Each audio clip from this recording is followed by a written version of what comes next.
আসসালামু আলাইকুম ওয়া রাহমাতুল্লাহি ওয়া বারাকাতুহু। সম্মানিত দর্শক, আলোর পথে টিভি চ্যানেলের পক্ষ থেকে আপনাদেরকে জানাই শুভেচ্ছা ও অভিনন্দন। আমি আপনাদের সাথে আছি মোহাম্মদ উসমান গনি সেলিম। আজ আপনাদের সাথে আলোচনা করব ঐক্যবদ্ধ বাংলাদেশের একতার গল্প। বাংলাদেশের মানুষ যতই আলাদাভাবে বিভক্ত হয়ে থাকুক না কেন, বাংলাদেশের মানুষ তারা একে অপর থেকে যতই দূরে থাকুক না কেন, একজন আরেকজনের শত্রুতায় পরিণত হয় এমন মন মানসিকতা কিংবা এমন কাজ বাংলাদেশে খুবই বিরল। মুহতারাম হাজিরিন, যুগ যুগ ধরে আমরা দেখে আসছি বাংলাদেশের বিরুদ্ধে যারাই হাত বাড়িয়েছে তারাই নিজের ধ্বংস নিজে ডেকে এনেছে এবং সারা বিশ্বকে তাক লাগিয়ে দেওয়ার মতো কাজ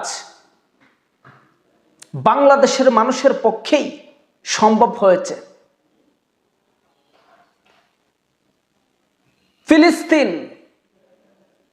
এর গাজায় বোমা হামলায় মানুষের লাশ যখন আকাশে বাতাসে উড়ে, আর ওই অবস্থাটা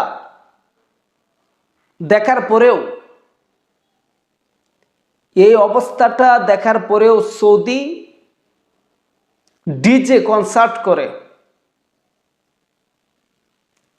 অন্য রাষ্ট্ররাও যখন নীরবতা পালন করে, তখন বাংলাদেশের ২০ কোটি মানুষ একত্রিত হয়ে ঢাকায় এটাই প্রমাণ করে দিয়েছে যে বাংলাদেশের মানুষ ইসলাম প্রিয় মানুষ, বাংলাদেশের মানুষ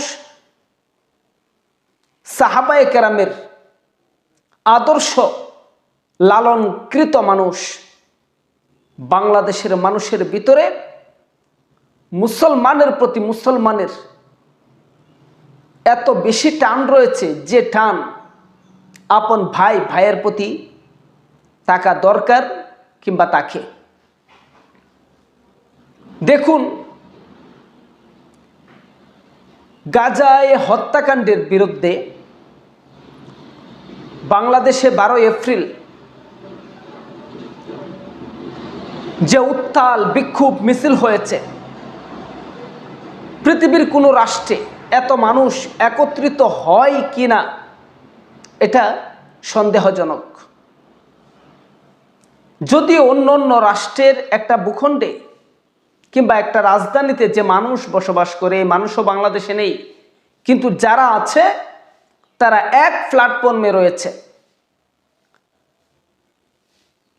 হতে পারে মাসলাক এক একজনের এক একটা থাকতে পারে, তবে সুমহান ইসলামের স্বার্থে সবাই এক পতাকার নিচে এসে দাঁড়িয়ে যায়। তখন ভুলে যায় আমার দল কোনটা, আরেকজনের দল কোনটা, আরেকজনের কোন পীরের মুরিদ, আমি কোন পীরের মুরিদ। তখন ভুলে যায় আমার মসজিদের ইমাম একজন আর অপরজনের মসজিদের ইমাম আরেকজন। তখন ভুলে যায় আমার পীর একজন, ওনার পীর আরেকজন। তখন আমাদের দিলের ভিতরে, আমাদের মস্তিষ্কের ভিতরে কাজ করে একটাই, যে পীর দল ভিন্ন হতে পারে বটে, কিন্তু ইসলাম একটাই। ইন্নাদ-দীনা ইনদাল্লাহিল ইসলাম। আল্লাহ তাআলা মনোনীত ইসলাম কায়েমে এর সুমহান স্বার্থে আমরা জাতি দলমত নির্বিশেষে সবাই এক প্ল্যাটফর্মে এসে দাঁড়িয়ে ইসলামের বিজয়ের পতাকা উড্ডীন করব ইনশাআল্লাহ।